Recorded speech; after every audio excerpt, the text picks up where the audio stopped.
여러분 안녕하십니까? JTB 저녁 뉴스입니다.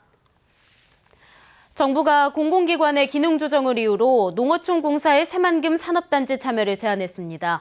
새만금 산업단지에 4천억 원을 투자한 농어촌공사가 앞으로 개발 주체에서 빠지면 새만금 개발에 차질이 불가피해 보입니다. 김철 기자입니다. 기획재정부가 공공기관의 기능 조정과 민간 참여 확대를 이유로 농어촌공사의 새만금 산업단지 참여를 제안하기로 했습니다. 새만금 산업단지 9개 공구 가운데 농어촌공사가 현재 공사 중인 3개의 산업단지만 조성하고 나머지 6개 공구는 민간 자본으로 바뀝니다. 정부의 이런 계획은 새만금 개발에 찬물을 끼얹을 가능성이 커 보입니다. 올해까지 새만금 산업단지 조성에 쓴 돈은 농어촌공사가 4,138억 원이지만 민간 기업은 단 한 푼도 없습니다. 농어촌공사가 새만금에서 손을 떼면 새만금 산업단지 조성이 늦어져 산업단지 개발과 기업 유치에 큰 차질이 우려됩니다. 전라북도는 공기업의 새만금 직접 투자가 어렵다면 간접 투자 방식의 참여를 정부에 건의하기로 했습니다. 공기업에서 직접 투자는 안 하더라도 PM 등의 방식을 통해서 민간 투자에 컨설팅을 한다거나 자문을 하는 부분 이런 것들을 좀 강화시키면서 안정성을 높여가는 방향 이런 식으로 저희는 지금 유도해 나갈 계획입니다. 새만금의 공공기관 투자를 제안한 발표는 지난해 정부 방침을 스스로 뒤엎은 겁니다. 정부는 지난해 9월 새만금위원회를 열어 공기업의 새만금 투자를 승인했고 전라북도가 이를 환영한다고 밝혔습니다. 공기업이 먼저 투자를 해야 이 사업의 신뢰성이 확보되고 이에 따라서 민간 투자도 활성화될 수 있는 계기가 될 걸로 저희들은 생각하고 있습니다. 정부의 공공기관 기능 조정 방침에 따라 농어촌공사는 물론 LH의 새만금 참여도 쉽지 않을 것으로 보입니다. 농어촌공사와 LH 같은 공기업이 새만금 개발에 불참하면 그렇지 않아도 늦어진 새만금 개발이 하염없이 더 늦어질 것으로 우려됩니다. JTB 뉴스 김철우입니다. 전북 최고의 미술 작품을 뽑는 전라북도 미술대전이 공정성 시비로 몸살을 앓고 있습니다. 과거 대회 수상작과 유사한 작품이 대상을 받는가 하면 대회 관계자의 아들이 대상을 수상해 외압이 작용한 게 아니냐는 의혹까지 일고 있습니다. 하원호 기자입니다. 올해 전라북도 미술대전 공예 부문에서 대상을 수상한 작품입니다. 조형미와 완성도가 높다는 평가를 받았습니다. 그런데 이 작가는 3년 전에도 비슷한 작품을 전북 미술대전에 출품해 입선했습니다. 두 작품을 비교해보니 색깔만 다를 뿐 모양과 형태는 마치 한 작품처럼 비슷합니다. 유사한 작품으로 2012년에는 입선, 올해는 대상을 받은 겁니다.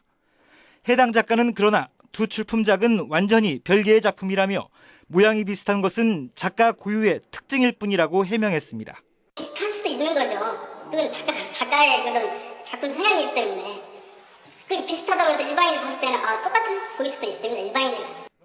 공예 부문 심사위원 가운데는 이 작가의 스승이 포함되어 있었지만 해당 심사위원은 심사에 아무런 문제가 없었다고 밝혔습니다. 그전에는 나오는 그 색깔들이 전부 청동 색깔이었는데 올해 색깔이 좀 연하더라고요. 그래서 올해는 좀 작품이 이제 색깔이 좀 부드러워졌네.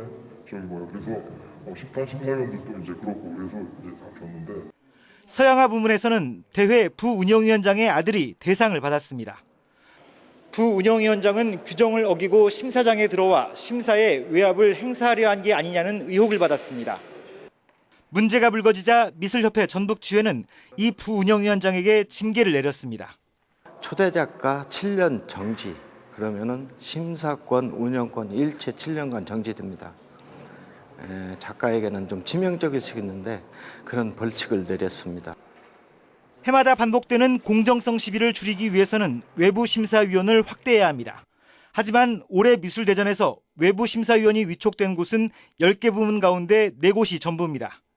그나마 민화 부문을 제외하곤 외부 심사위원은 1명씩만 배정됐습니다. 아무래도 심사위원 재량이 크게 자주될 거 아니에요? 네. 그러다 보면 펄이 아무래도 제작적으로 기울 수가 있는 부분이 있다고 봐요. 전라북도는 전북 미술대전에 해마다 8천만 원의 예산을 지원합니다. 공정성이 생명인 작품 심사가 혈연과 학연으로 얼룩지면서 전북 최고의 미술대전이 그늘 만의 잔치가 되고 있습니다. JTB 뉴스 하원호입니다.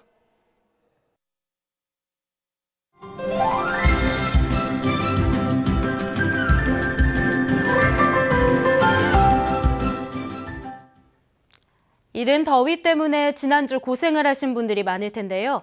더위를 이기는 데 도움이 되는 여러 가지 건강차를 소개해드립니다. 건강한 생활 송창용 기자입니다. 단맛과 신맛, 쓴맛, 짠맛, 매운맛의 5가지 맛이 난다는 오미자.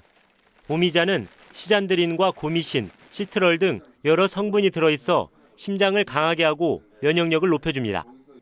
밤과 대추 등을 함께 넣고 끓여 먹거나 찬물에 담가 우러난 물을 마시면 피로회복과 수분 보충, 냉방병 예방에 효과적입니다. 심장을 건강하게 하고 혈압을 좀 낮추는 효과가 좀 있으면서요. 그다음에 면역력을 높이기 때문에 자양 강장 효과가 좀 있어서 한방에서 주로 많이 쓰이고 있습니다. 매실을 중심으로 사인과 단양, 초과 등 여러 약재를 섞어 끓이는 제호탕은 조선시대 임금들이 여름에 궁중에서 마시던 차입니다. 찬물에 타서 마시면 더위를 이기고 몸의 기력을 보강하는 데 도움이 됩니다. 여름철에 더위를 풀어주는 매실차라고 보시면 될 것 같고요. 시원한 매실차만 마시면 속이 냉해지기 쉬우므로 배속을 따뜻하게 해주는 몇 가지 약재를 추가해서 보완한 것입니다. 과실과 뿌리, 잎과 줄기까지 모두 약재로 쓰는 우엉으로 만든 차는 더위와 목마름을 해소하고 몸을 가볍게 합니다. 맹문동과 인삼, 오미자 등으로 만드는 생맥산차는 더위와 갈증, 땀을 흘리는 증상에 좋고 대추차는 비장의 기운을 기르고 위장을 튼튼하게 합니다. 구기자차는 여름철 더위로 지치고 피곤한 몸의 기운을 끌어올리는데 좋은 음료입니다. JTB 뉴스 송창용입니다. 15번째 중동호흡기 증후군, 이른바 메르스 환자와 같은 병원 응급실에 머문 뒤 의심 증세를 보인 60대 남성에 대한 검사 결과 음성 판정이 나왔습니다. 전북의 한 종합병원은 이 남성에 대한 1차 검사 결과 음성이 나왔지만 이 남성과 접촉한 의료진과 환자 33명은 48시간 동안 자가격리 조치했다고 밝혔습니다. 지난달 30일 메르스 의심 증세로 전북의 또 다른 종합병원에 입원한 남성과 여성 2명은 2차 검사에서도 어제 음성 판정을 받았지만 병원 측은 당분간 격리 조치를 계속한 뒤 퇴원 여부를 결정할 예정입니다. 지난 2012년 노조의 파업에 맞서 버스업체가 감행한 직장 폐쇄가 부당했다는 확정 판결이 나왔습니다. 대법원은 최근 시내버스 노조 2곳이 회사를 상대로 2012년 80여일의 직장 폐쇄 기간에 받지 못한 임금을 지급해달라고 낸 소송에서 직장 폐쇄가 부당했다면서 회사가 임금을 지급하라는 1심과 2심의 결정을 확정했습니다.